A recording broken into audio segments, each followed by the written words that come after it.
دوستان عزیزم، درود و مهر. امیدوارم هر کجا این دنیا هستین حال دلتون خوب باشه. امروز آموزش یه خوراک فوق‌العاده خوشمزه رو داریم که با چند قلم مواد ساده آماده میشه. اگه دنبال یه دستور سریع و طعم متفاوت هستین این ویدیو رو از دست ندین. بریم که با هم دیگه طرز تهیه‌اش رو ببینیم.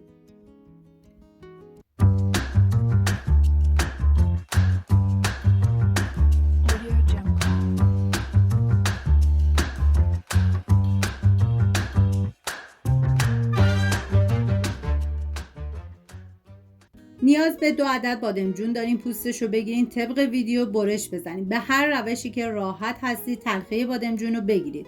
من میریزم داخل یه ظرف، مقداری آب و نمک بهش اضافه میکنم. بعد از 20 دقیقه از آب نمک خارج میکنم، بادمجون رو خوش میکنم.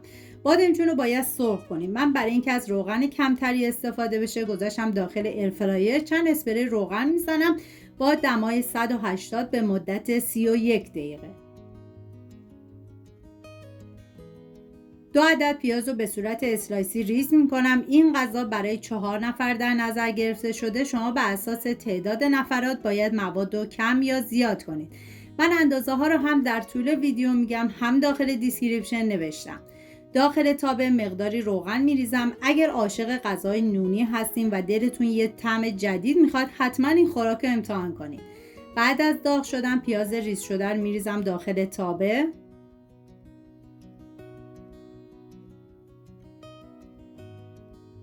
هم میزنم و زمان میدم تا پیاز سرخ بشه.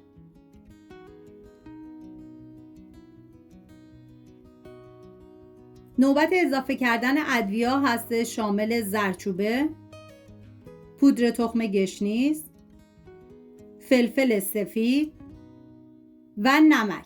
اگه فلفل سفید نداشتین میتونید از فلفل سیاه استفاده بکنید. هم میزنم و میذارم ادویه ها تب بخورن، عطر ادویه ها آزاد بشه.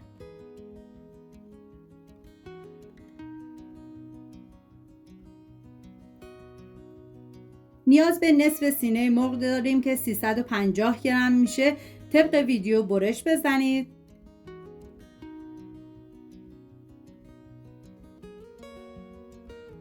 بعد از خورد کردن مرغ رو به پیاز اضافه میکنم. بعد از اینکه مرغ رو اضافه کردی باید هم بزنی و بذاری با حرارت کم به مدت 10 دقیقه مرغ بپزه و بعد از اون سرخ بشه.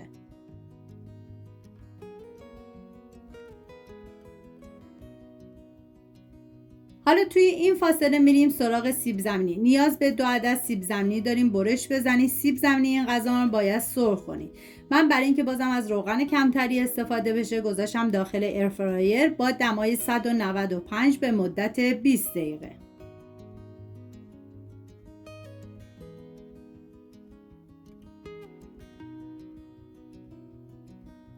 $200 گرم قارچ به صورت اسلایسی ریز کنین. حتی شما میتونین از مقدار قارچ کمتری هم استفاده بکنید که دیگه این کاملا سلیقه‌ایه. بعد از اینکه مرغ‌ها سرخ شدن نوبت اضافه کردن سیر هستش. من 3 حب سیر رو رنده کردم و به مرغ اضافه میکنم. هم میزنم و میذارم یه تفت مختصری بخوره.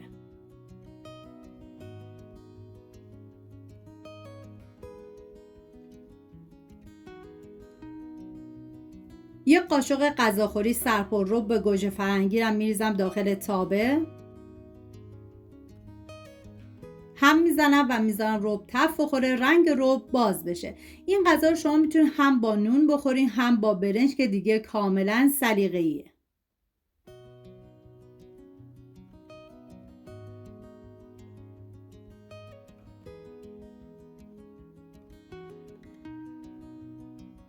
قارچ ریز شده رو میریزم. زمانی هم که قارچ رو اضافه کردی باید هم بزنی و بذاری با حرارت کم به مدت 5 دقیقه بپزه.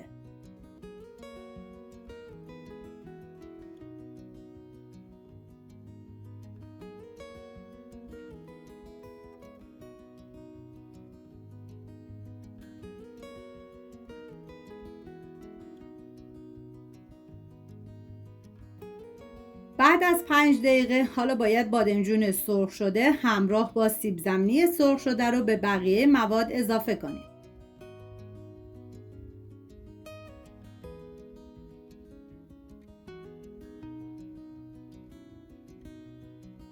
هم میزنم تا همه مواد با هم دیگه مخلوط بشن.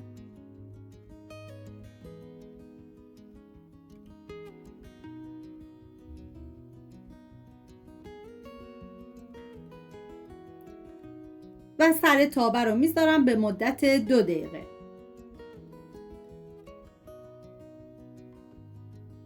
بعد از 2 دقیقه 2 قاشق غذاخوری جعفری رو خورد کردم، به بقیه مواد اضافه میکنم.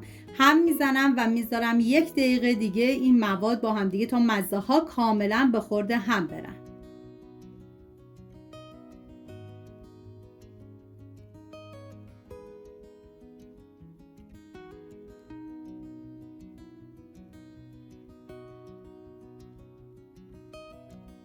اینم از غذای خوشمزه ما. امیدوارم از دیدنش لذت برده باشین. اگر این دستور رو دوست داشتین حتما ویدیو رو لایک، کانال رو سابسکرایب کنید تا با دستورهای جدیدتر آشنا بشید. امیدوارم درست کنین و در کنار خانواده از خوردنش لذت ببرید.